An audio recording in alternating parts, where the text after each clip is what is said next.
Rabbitohs Radio Podcast, the number one source for everything South Sydney Rabbitohs.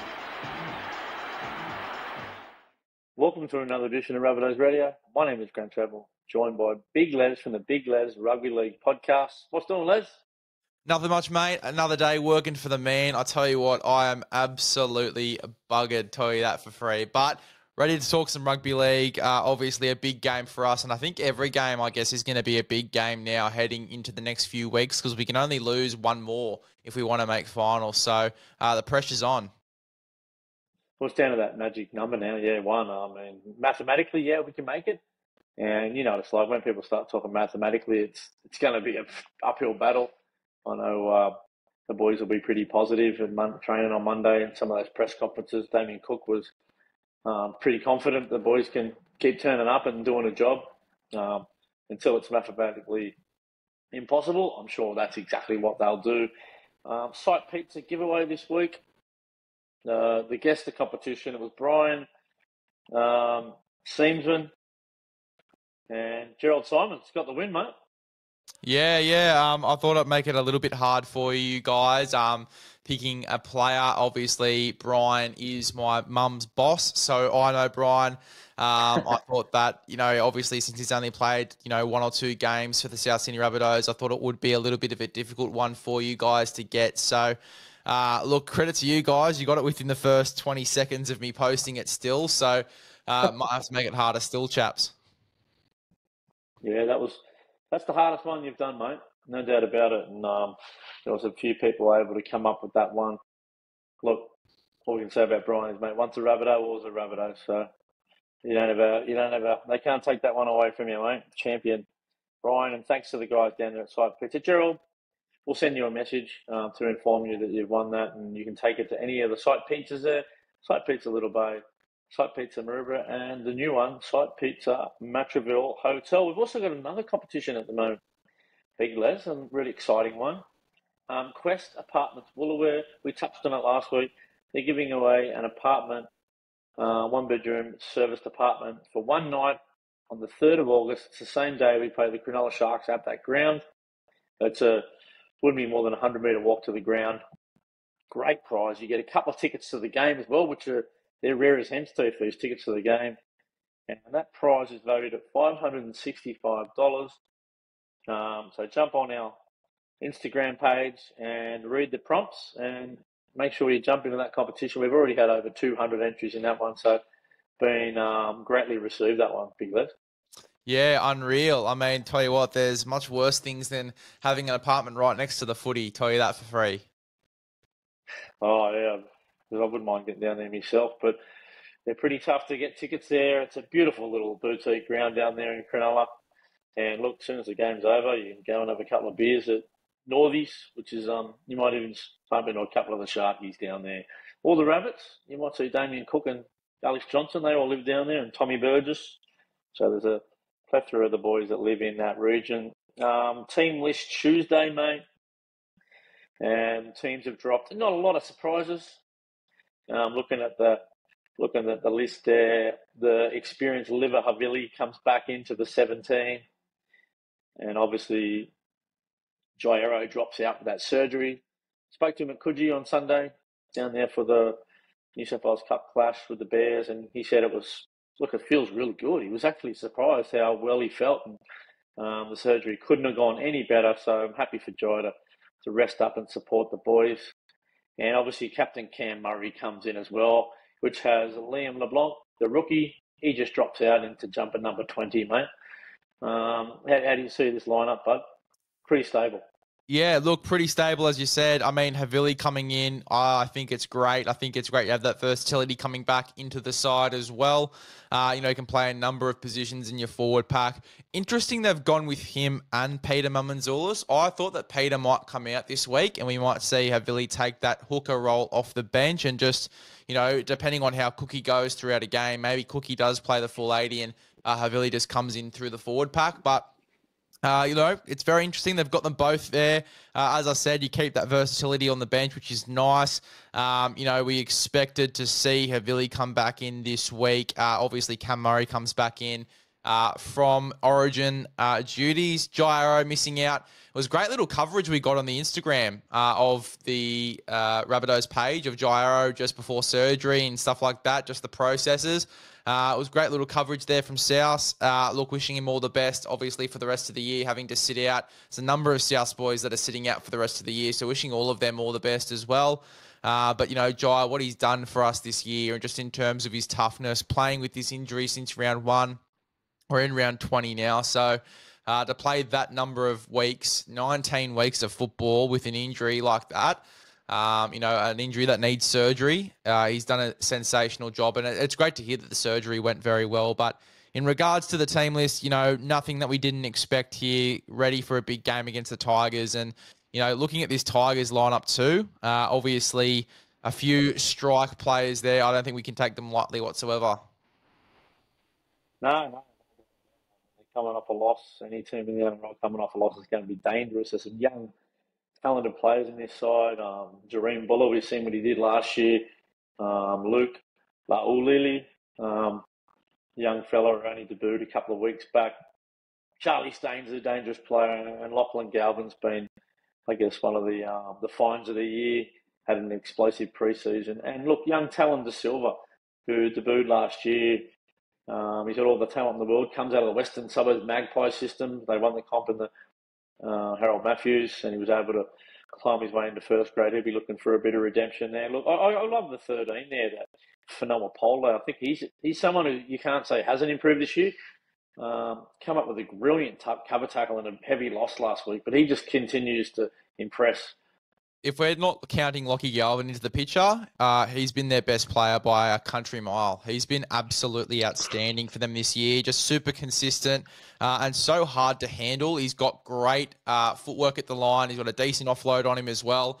He can play that link man role if you need him to through the middle as that 13, but he's just more regarded for his toughness. He's known for his toughness through the middle, tackle bust galore. As I said, a little bit of second phase play.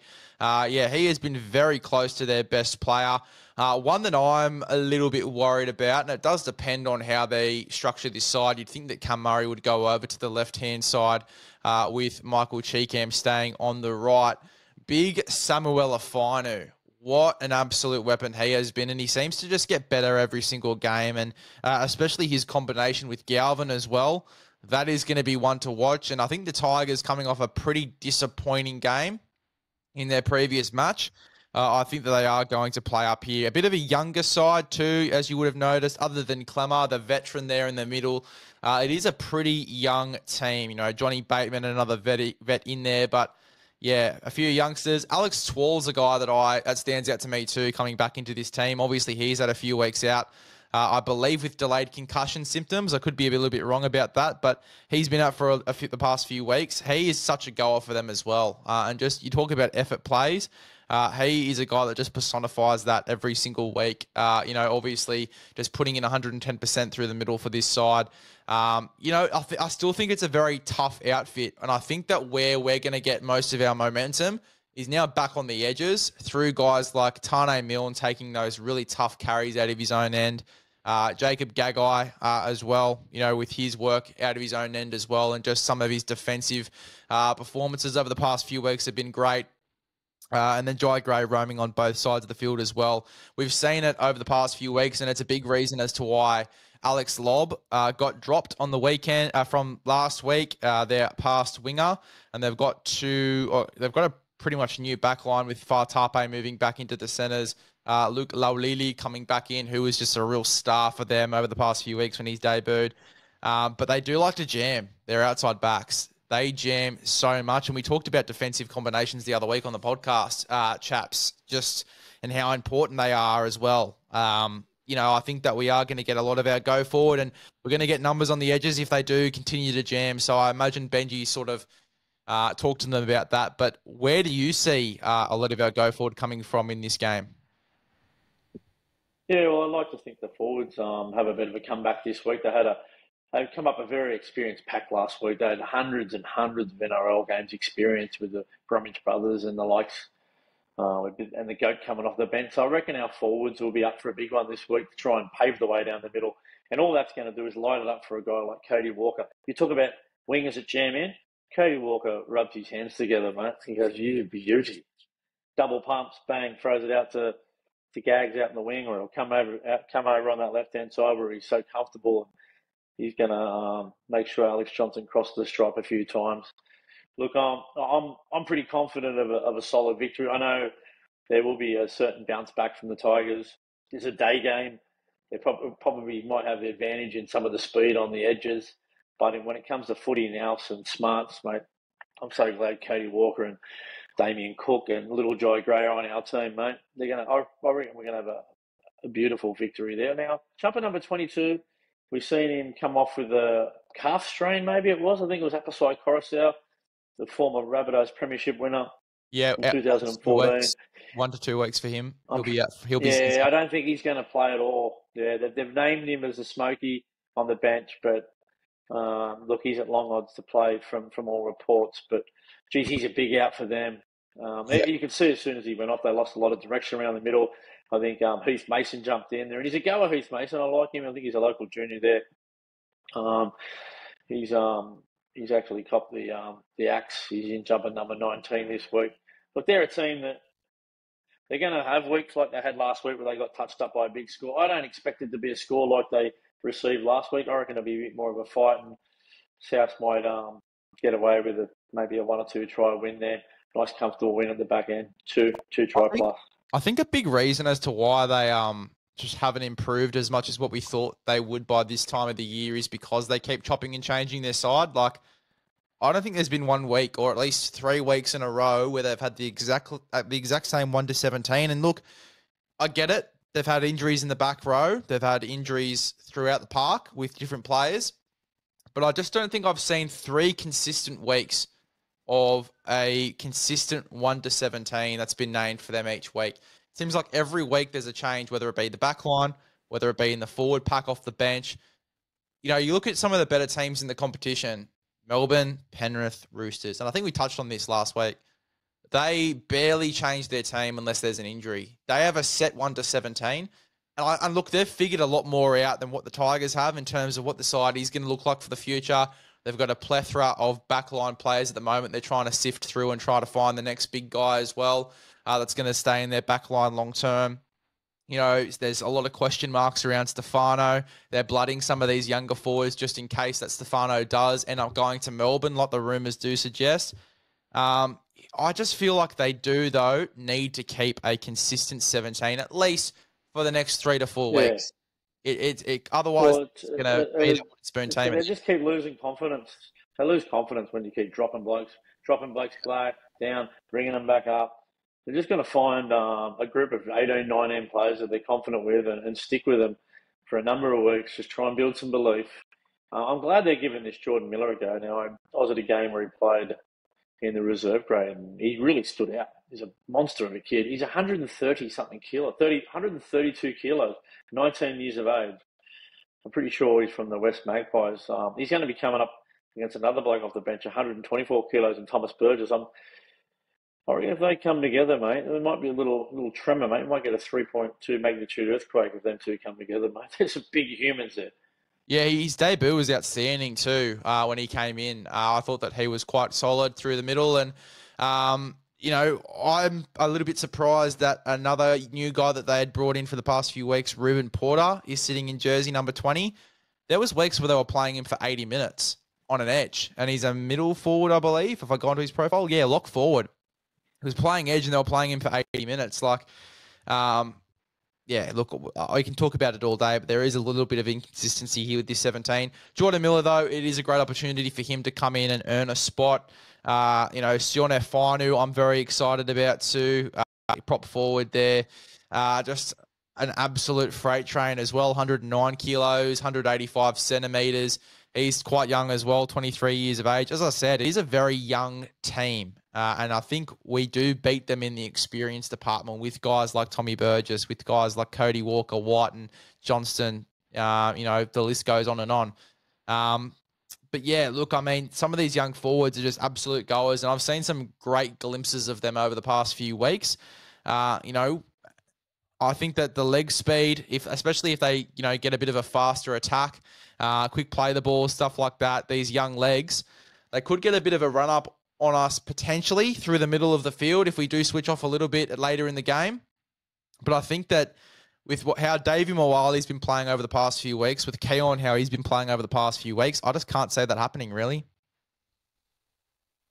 No, I don't think so either, mate. Just going through their lineup, there's maybe 7 or 8 guys that haven't even played 10 games yet. Like Yeah. that's one of the most inexperienced lineups named in a long time in the NRL. You're coming up against, look, South's got a bloke on the bench. He's played 105 games. He's not even going to get a run, Jacob Host. He's been out for a while. You bring back Siliva Havili. He's played over 100 games. Thomas Burgess is in the 200s. Like, you just keep going through the lineup. And it's a big milestone game for Damien Cook, the outgoing hooker. He's going to play his 200th game for the Rabbitohs. Becomes only the 10th player in this story club's history to only play 10 games. What a proud day this is going to be for Damien and his family up there. He loves the mighty Rabbitohs. And he's probably got a soft spot for the St. George Illawarra Dragons where he debuted. So, big game for Damien Cook. I expect all his teammates to get up for it this game. And, yeah, we'll put on a bit of a score. Not a monster score, but I reckon it's going to be a 2 tries plus win. Yeah, 100%. Congratulations to Damien Cook. He's been a servant of the club for the past few years since he's come over. He has been outstanding. And, there was all the reports saying that he didn't want to leave the club, obviously, when he did sign that deal with St. George. So great to see that he does get his 200th game in for the South Sydney Rabbitohs. I think it would be a little bit of a sour note if he did leave without getting that record over. So, great to see him, get rewarded for being an absolute servant to the South Sydney Rabbitohs. One little question for you. We were speaking about inexperience. Fletcher Myers has had his photo done, obviously, for the team list. Does he potentially get a run here? Down to Coogee Oval, and thank you to New South Wales Rugby League and James Sully, my co-caller there, on Sunday afternoon. It was a beautiful day down there. The Young Henry's for sale, sponsor, Gallows Pies, sponsor. Pretty cheap too. It was only $5 for a pie. I think beers are about $7 or $8. They're going to do that, maybe possibly do it a couple of more times, maybe 2-3 times a year. It's an annual event there. It was. Look, there wasn't any amazing standouts in that team. I think we got beat 22-20 by the Bears. We scored a try on the bell, and young Fletcher Myers had a kick from the sideline. He only just missed it. Look, he had a strong game, but he wasn't a real standout. I wouldn't say he was a standout. I think Brandon Mansfield-Webster, he's the other centre. He's a bit bigger centre. He's 102 kilo. He had some moments. Isaac Tupu-Thompson, in his come back only the last couple of weeks, he looked pretty strong. Billy Sakrikas, really hard worker. I thought he played really well. So look, it wasn't one of them games where I said, geez, he's got to play first grade. They're just real team effort. They never gave up. They're down by a couple of tries for the Bears, and they come back right at the end and nearly won it. Peter Mamazoulis played. He had some good moments. Ryan Gray was a bit of a standout, to be honest. The backup hooker scored a really nice try. Ran a nice hard line off of Pete Mamazoulis, little dummy left and played out in the right. Yeah, look, I think he's potentially got potential to be a first grader for sure. Young Fletcher Myers, he had a power carrier during the game where he might have had about 15 metres post-contact metres, just carried him up the field. They sort of got a little bit lost on the edges there at times. They're a really organised team. There's a reason the Bears are coming first in the comp. They played some really good football, mate. I think it was Heyman, the 5'8". Very impressive. How did your man Thomas Fletcher go? Did you watch him on the weekend? Yeah, he was good. Thomas ran some nice lines. He come off the bench. He copped a few high shots. He wasn't too happy with the referee. He sort of let a lot of high shots slide, where the boys are copping a couple across the chops. Look, the natives got restless there. There was nearly a couple of blues over it. But the referee was pretty fair on both. He just let a lot of head eyes go. And a couple of our young players didn't like that, but that's the way it goes. It was just a fun day out down there, and having the opportunity to call it for New South Wales Rugby League was a real thrill. Sitting right on the sideline, we're on the silver seats on the halfway line, scaffolding behind us. Got the laptop on my lap to watch the replays. A little mixer next to us, so it was a mad little setup down there. And we watched the Jersey flag as well. They were beaten 22 points to 14 by the Storm. Storm had some pretty talented players. The halfback was good. The hooker looked pretty strong. But the standout in that game was Dane Town. Scored a hat trick. He's just he's a real zippy, sort of real twitchy player.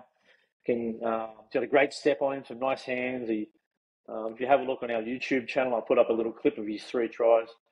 Yeah, he's signed up for next year, so he's someone to look forward to there, mate, certainly in the future. Yeah, look, you've got some exciting players coming through, some very exciting ones. Obviously, I'm sure we'll get to the juniors a little bit later, but yeah, just in terms of this first grade side, this first grade game, I should say, against the Tigers, a lot of people are going to take this game lightly. They're going to say South Sydney should win, but they need to win. I don't think we can really take any game lightly going into the rest of the year. As I said, we can only lose one more before that finals, chance becomes out of reach. So we've got to win every game. So every game is just important. We've got to go into every game with the same approach. We just need to win. We need to grind it out, whether it is a grinding game, whether it is a 13-plus win, which we can take any one of those. I'd love to have a 13-plus win here and there for sure, but we just have to win every game, no excuses.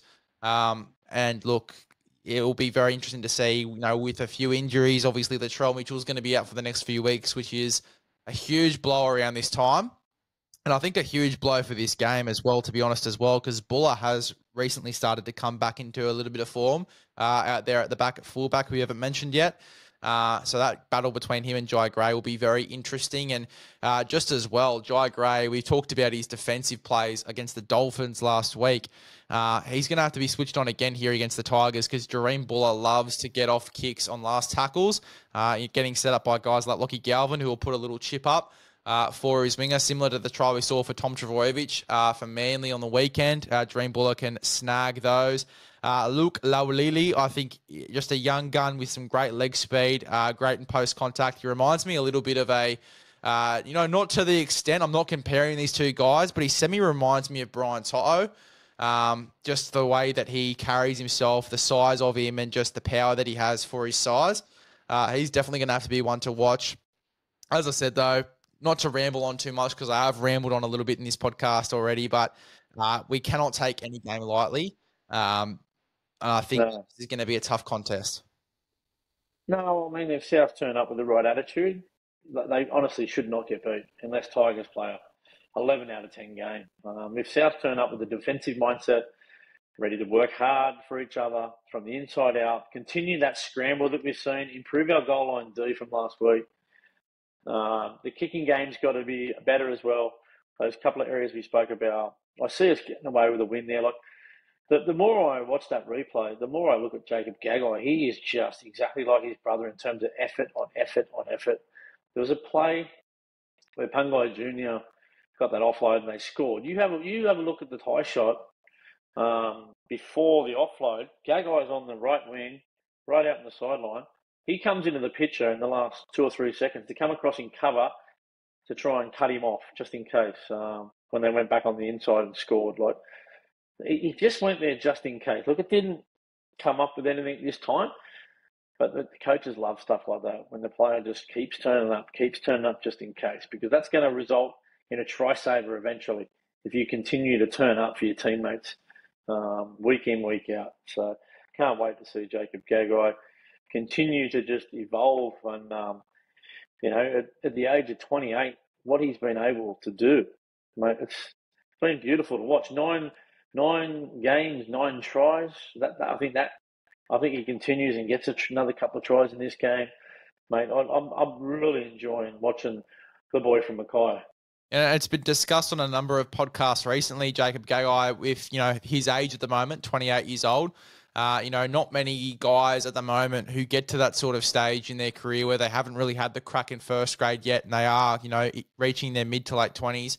They don't often stay around. They often go and leave and find work elsewhere. But his persistence, to keep at it, to keep that dream alive, and then to, lock down a spot for the rest of the year for South Sydney. It just shows his character.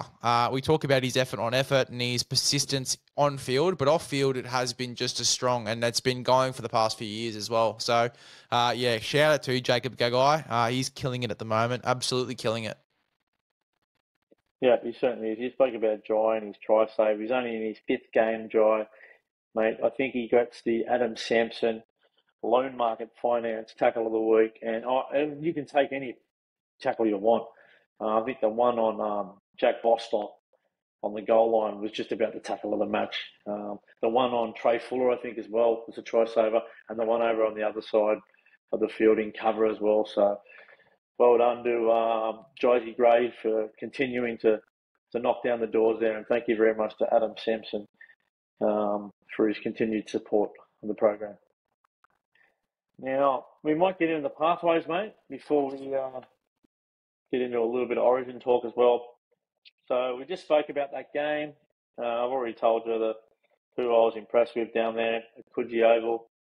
But this week, our Pathways team, brought to you by the Juniors, the Rabbitohs are playing the Sydney Roosters, coming 11th and 12th. You don't see that in the ladder very often. Roosters teams are normally pretty high up there. They're just been hit by the injury bug as well. They've got a lot of outs. They've been struggling. They got flogged last week by the Magpies by 40-odd points.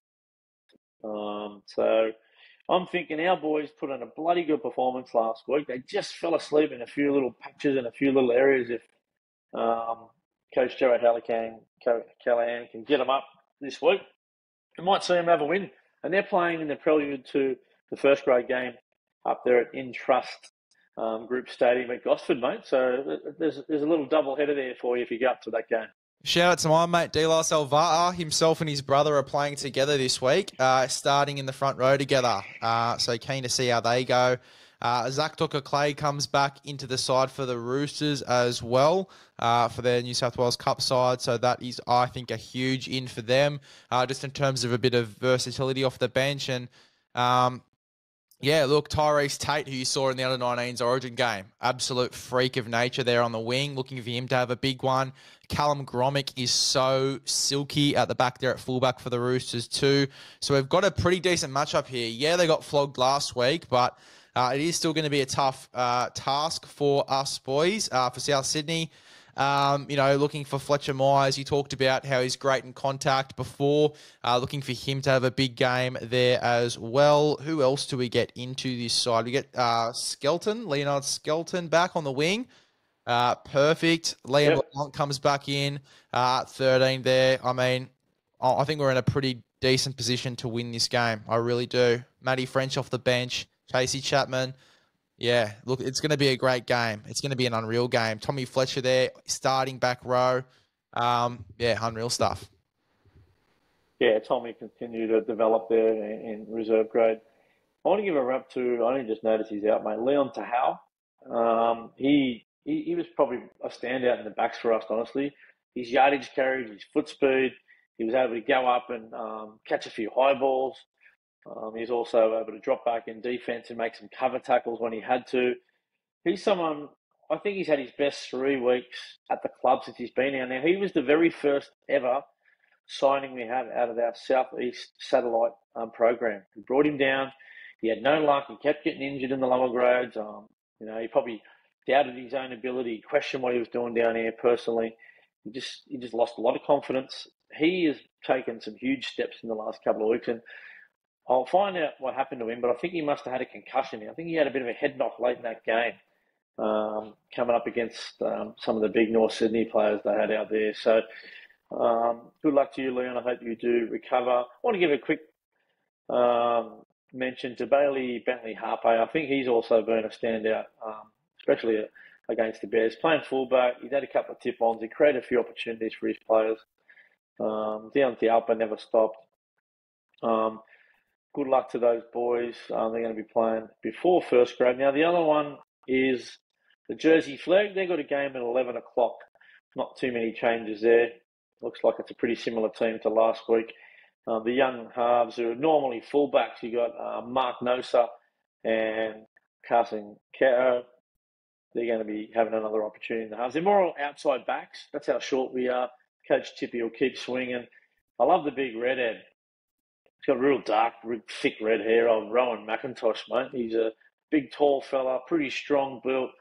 He's just come back from injury, and he's one to look out for. Big Les, you know much about him, Rowan McIntosh? No, I actually don't, to be honest. But yeah, good luck to him. We've got some great sides and some great players. Shout out to another mate of mine, school captain in my year at school for Marcelin, Julius Mitchell, coming there off the bench, the front rower. Played with him for Marcelin, played against him when I was playing at Wammies. He's a great player, just great work ethic and a great tackle technique too. He can put some shots on if he wants to. So shout out to him. Didn't actually realise he was playing Jersey Flegler, but good to see his name there. He's a really hard worker and he deserves to be there as well. Should be another great game here. Daniel Wright there in the centres. Dane Towns there on the wing. My mate Zane Ruggless there in the centres as well. Some real talented players here for South Sydney, for Tippy and his side. Looking for it to be a great game there at Redfern. Yeah, we need to turn the tables there and get a win. Now, Zane Ruggless and Ethan Roberts, the highly touted second row, he will play first grade in the next 12 months. Big, strong, aggressive, tough as they come. He can throw them to just like his old man. Them two are good mates, so it's going to be fun to see them come up against each other. They might have bloody having a stink between each other as a bit of a laugh, but you never know. And the girls, I watched them play last night on New South Wales Rugby League TV live, and it was great coverage there. Thank you to New South Wales Rugby League TV again. The girls played a top side, Les. Mate, it was the Bulldogs. They got a lot of young talent, a lot of real rep players. The Dogs have spent a lot of money in that department, and our girls held their own till about half time. It was about 8-4, and Maddie started just kicked one out the full, and it just gave them a bit of field position, and they just come over the top of us. But there was a few good performances there, mate. Chanel Lyons had a nice try, and Kiani Takarangi, I think that must be the Brad Takarangi's sister. She was a real standout. Scored a great try. You can see that on our YouTube channel. I clipped that one up. She had a nice carry and lead up set and scored a try. Look, the girls will have a crack here because not a bad one to watch because the West Tigers are coming stone motherless last for and against. I think they're minus 74. They've made a plethora of changes. They've taken six or eight people out and put a few in. So they're clutching at straws here, the West Tigers. Michaela Langer had a nice try assist late in the game. She tackles all day, Michaela Langer. She's got a huge future. She's only just turned 19, I think. One to watch, Big Les.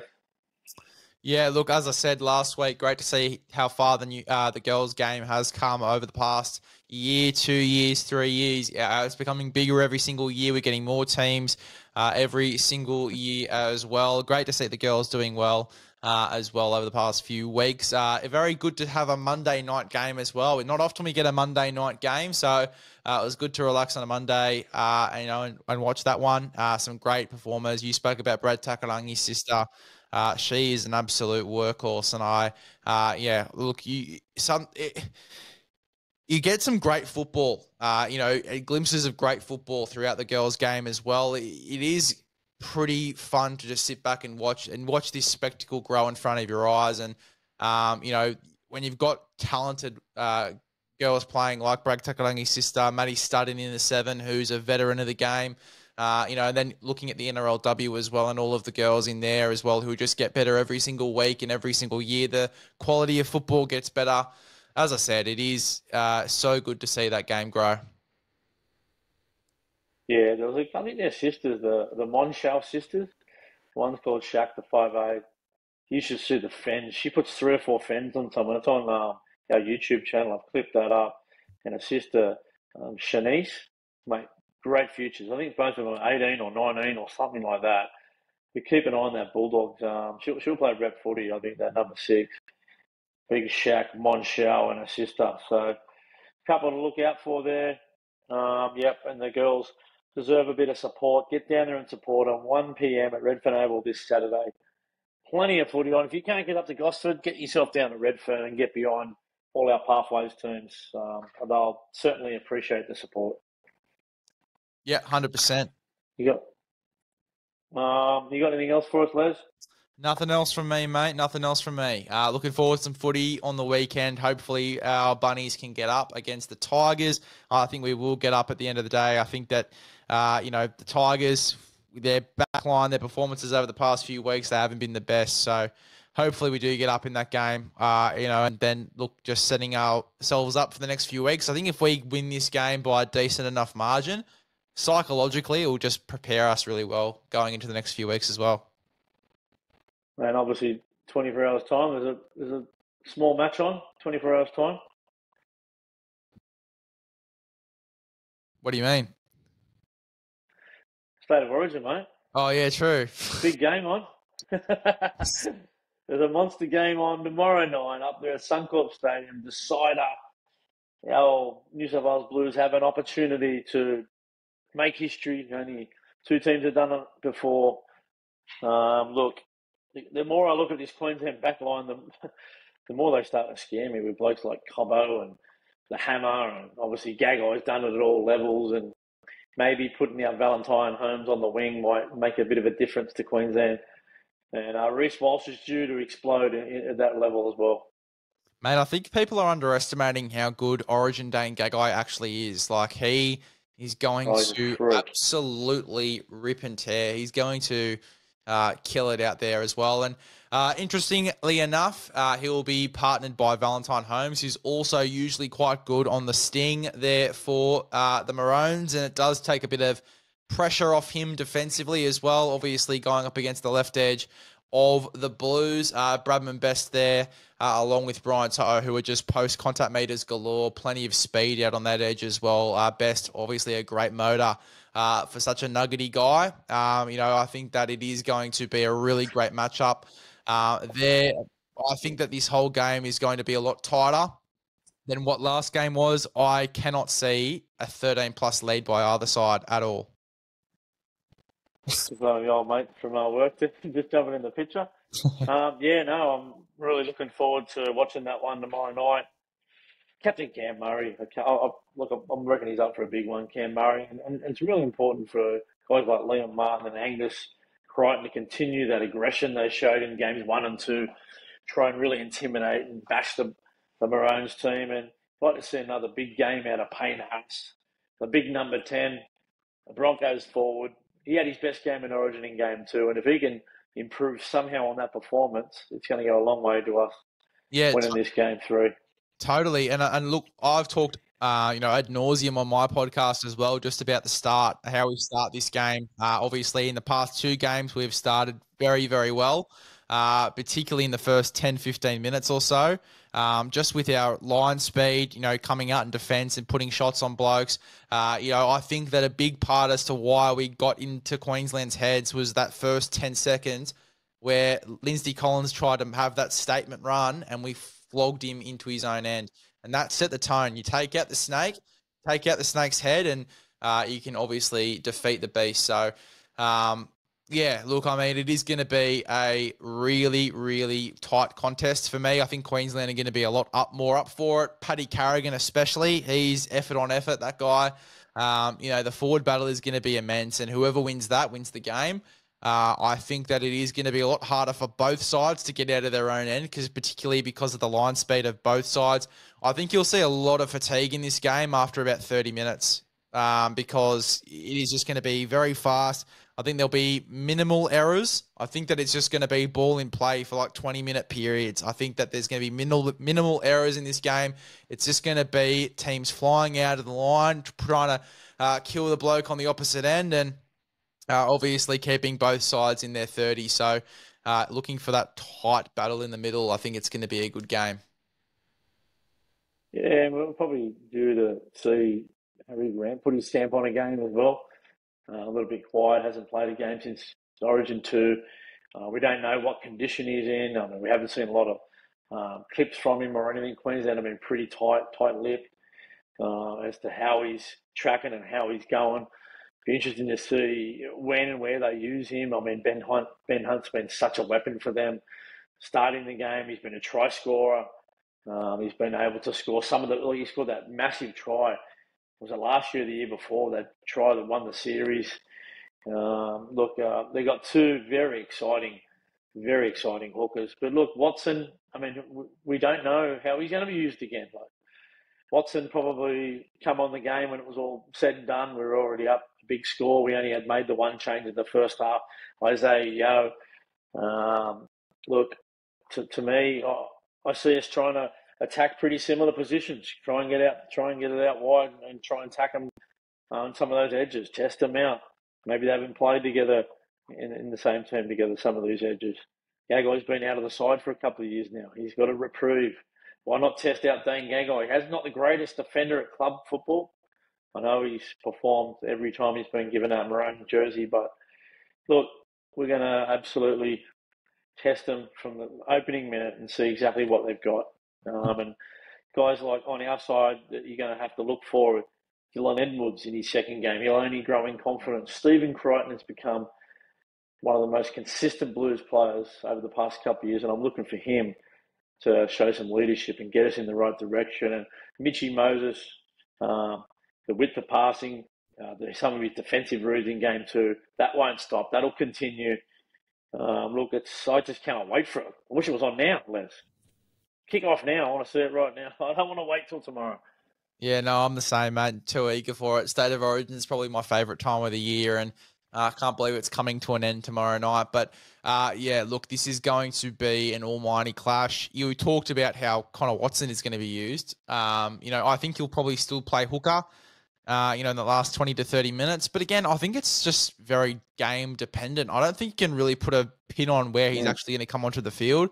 If they're lacking a bit of speed and creativity through the middle, he comes in at lock. If they don't really need him to play that sort of roaming lock role, then he'll just come on and play a bit of hooker, defensively solid, can throw a good pass at a dummy half. He'll just play that sort of role. It's going to be very game dependent. And then obviously, knock on wood, there isn't. But if there's an injury, he comes in and fills in.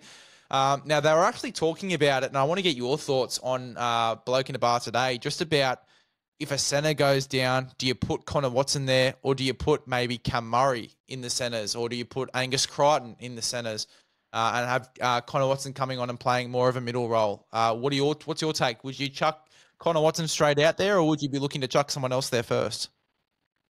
No, get him out there. Connor Watson straight out there. He's our utility back on the bench. I'd get him out there and get him into the play. He can play just about anywhere. He can play fullback, 5'8". I'm sure he could slot in. Out in the centres. Cam Murray's done a job. Just get him on the field. I'd probably put him at lock and put Cam Murray in the centres if we do lose a centre, for example. But if we lose anyone in that spine, get Connor Watson straight into that position. I think if it's hooker, halfback, 5'8", or fullback, get him straight on the field. Get that fast feet. His fast play the ball is going to hurt Queensland, especially if our forwards are dominating like they were before. And I reckon, in terms of rolling the sleeves up and coming out of yardage, Stephen Crichton, we grab Bradman Best. He's going to be a weapon for us coming out of yardage. Zach Lomax gives you everything he's got. Look, I mean, I know you do. It is scary to think that we're going to go up there and beat manhandle Queensland up there. But look, I guess it's time to start rewriting our own history books and get up there and smash this Queensland team on home soil. Yeah, and they never get, but they never seem to win these big moments. New South Wales. It's time to get up there and bloody, Madge will have them fired up, mate. You'll have them running through brick walls. Don't worry. Yeah. Talking about just our forward pack barging through them. Obviously, you got Payne Haas there in the front row, starting to absolutely plumage there through the middle of the field. You've also got Jake Travojevic, who's going to be there all day in defence. Cam Murray, quick play the balls, fast legs through the middle. I tell you what, though, the forwards coming on that excite me the most is this Barnett and Spencer Leniu combo coming off the bench.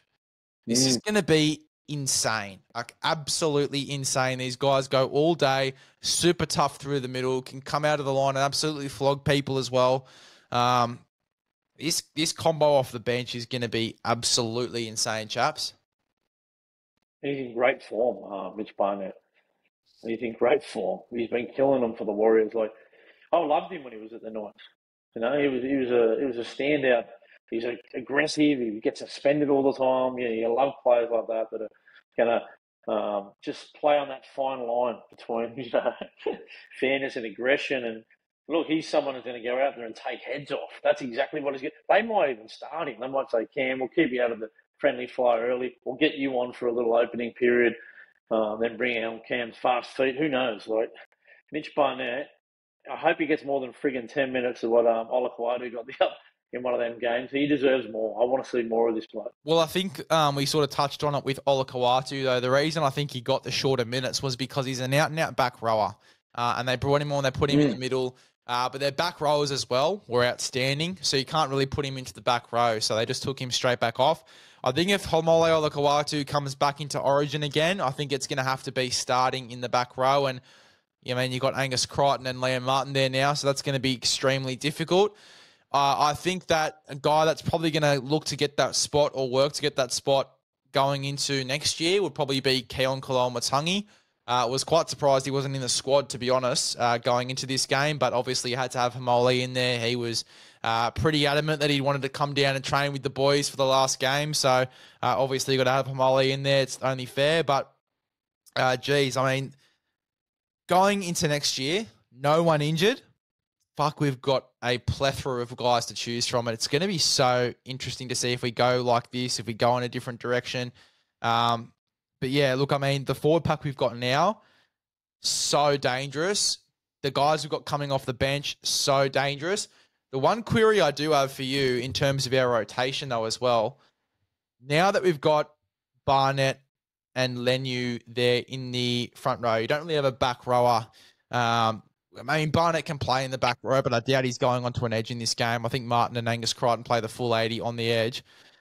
Does Yowie potentially get a bit more of a hands-on role in a 13 jersey potentially and play that linkman sort of role again rather than playing the front row role he's played in game 1 and 2? Yeah, he might. Look, depending on... I don't think they're going to be playing Cam Murray 80 minutes, that's for sure. He will come up and get a rest at some stage. He'll get a spell, and maybe even at times could we see Isaiah Yeo and Cameron Murray in the field at the same time? Possibly Cam Murray playing front row or Isaiah Yeo playing lock or vice versa, and keeping them guessing. The smaller middle forward on the field, good ball skills, both got good quick play the balls. Like, who knows? We don't know what's going to happen in this game. Jake Trbojevic, we know he won't play massive minutes. He'll play that maybe 35 minutes. I think that's probably the sweet spot for him, between 35 and 45 minutes, depending on the way the game's going. We know they're going to try and have Robson out there for as absolutely long as possible. Great defender. He can also another guy that could probably fill in at lock if you had to. Let's just kick this thing off. Spencer Leniu coming off the back fence. He's going to be a big weapon for us. One of the guys we're just going to have to, it's going to be red alert if he comes on, is Kalen Ponga. If the game's all tied up or there's not much in it and Kalen Ponga comes on in the first half, that's a scary proposition. Yeah, I'm still trying to figure out what his role is going to be. If I had to put a needle into it right now and just gun to head pick something, I think he'll probably come on for Kurt Capewell. We've seen Patrick Carrigan come on to an edge for Brisbane over the past 3 weeks and play on the edge.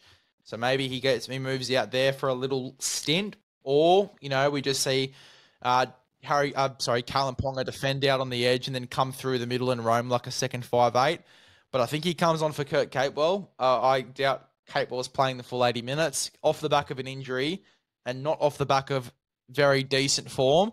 I cannot see Capewell playing the full 80. And I think that as long as you have Kurt Capewell on the field, I just feel like the game plan's written. We're going to target him. We are going to target him while he defends out on that left edge. I think that Crichton and Lomax are going to go at him all day. He was caught out of position a few times in defence when he had come on into that game in game 2. I think that they're just going to go at him until he comes off, to be honest. I think that we're going to get a few tries on that right-hand side. I think there's a lot of value in Critter or Lomax for 2 or more in this game. Yeah, I think that's a fair point, mate. Like you said, how do some of these guys get on Queensland? Look, I think they might do it like a double change. You take Lindsay Collins off and Capel off, and you bring on the 2 blokes you just spoke about, mate.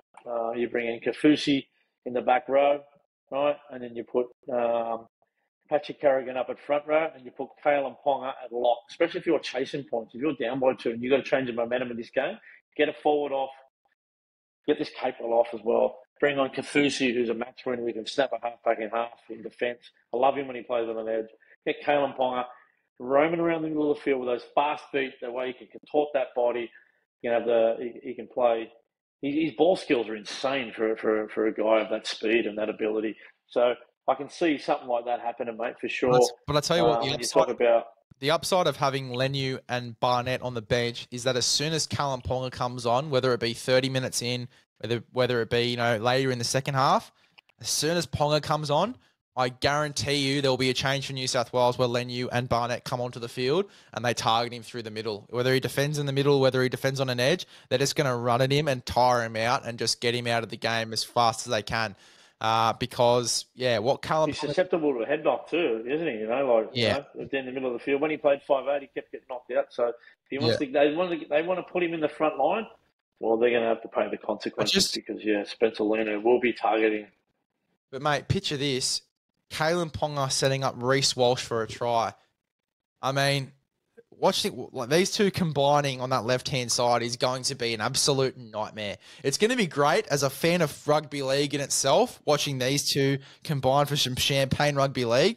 But as a New South Welshman, it scares the daylights out of me, these two combining. And with Reece Walsh going back to clubland in a struggling Brisbane Broncos outfit at the moment, learning off KP as well, going back to clubland, watch it. What about the Hammer on the field at the same time as well? Who's had 9 tries in 6 games at Origin level.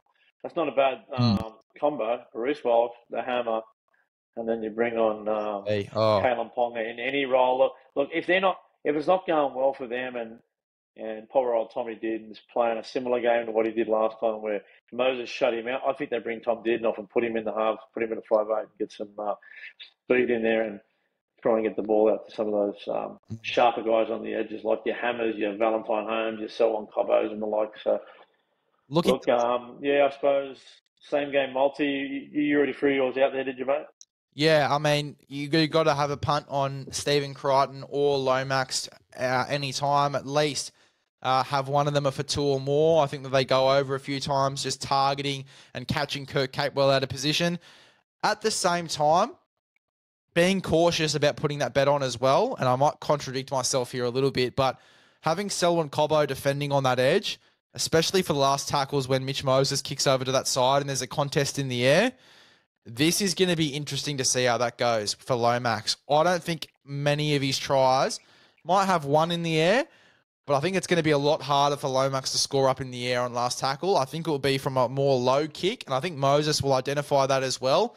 And I think a lot of great halfbacks in these sort of big games, they like to get into the defense's head. So he might put up a few of those high kicks and just, get them competing up in the air, and then get Cobbo used to going up in the air to compete for those balls. And then later in the first half, he'll dribble one in low. And Cobbo won't expect it. He'll expect the high ball, and then you'll see Lomax run around and score a try in there. So, Moses' kicking game is going to be huge in this one as well. Look, I'm going to go off the back of myself, contradicting myself, and still put it on anyway because I just like Kurt Capewell there. We're going to be absolutely flogging him. Liam Martin is going to make sure that he is out of the contest as well, and then obviously freeing up a lot of space for Stephen Crichton, Lomax. Look, if I'm locking in a bet here, I'm probably going to go Lomax 2 or more. I don't mind Cam Murray, the Wally Lewis medal. Don't mind it. There's a bit of value there. Okay. Man of the match. I think that if he gets enough minutes and he has a big enough impact on the game, just with his leg speed, quick play the balls, defensive efforts, gets anywhere near 40 tackles, 130, 40 meters, and just has a real go out there, plays big minutes. I think there's a big chance that he'll, just with his work rate and having a few big moments, he'll get man of the match. Keen to see what your thoughts are, though. What's your same game multi going into this game? Oh, I got Dylan Edwards man of the match in this one. I know he's a weapon. Just wind him up, and he'll just going to go all day like a pinball. He'll be in every square inch of this yard. He'll cut that oval. He'll cover it. My same game multi. I'm just going to pick New South Wales to win this one. I'm not going to put a margin in there. I don't know what's going to happen, but I'm going to have Lomax. I agree with you. I think Lomax scores a try in this one. I'm going to take the Rabbitohs captain Cam Murray, and I'm going to take 2 from the Maroons. I'm going to take Jeremiah Nanai, serial pest, try scorer, scores all the time, and I can't go past the hammer. He's just delectable, mate. He just scores so many tries. So I'm going to take 2 from each side. I'm going to take the Blues to win that one. There's a fair bit of value in it. I think it's more than 100 to 1. So have a look at that one. Punters out there, and I do like Dylan Edwards to be your man of the match. All right, well, there you go. It's going to be a big game, very tight. Definitely a 1-12 affair for me. I know you can't pick a margin, but I think it will be that 1-12 affair. I cannot see this game going 13 plus either way. Yeah, look, I mean, it is all going to come down to the forward battle. Who wins this forward battle? Who wins the forward battle wins the game. And then obviously as well, a bit of spark on the edges, a bit of flair. The contest we're going to see in this game. This could be lining up to be one of the better Origin games ever. And I will put the house on it. 100%. I reckon this will be the coin toss in this is going to be huge, mate. The coin toss. Whoever wins the coin toss, I will guarantee they're going to kick off. Yeah. No one's going to want to receive that ball. They're going to want to get down there and physically bash the opposition on tackles 1, 2, and 3 to set the tone for the game, like we did in game 2. I hope we win the toss, and I hope we elect to kick. Yeah. Go out and try and start exactly the same way we did. But we'll have to leave it there, Les. That might be it for another edition of Rabbitohs Radio Podcast. Up the mighty Rabbitohs. Up the bunnies.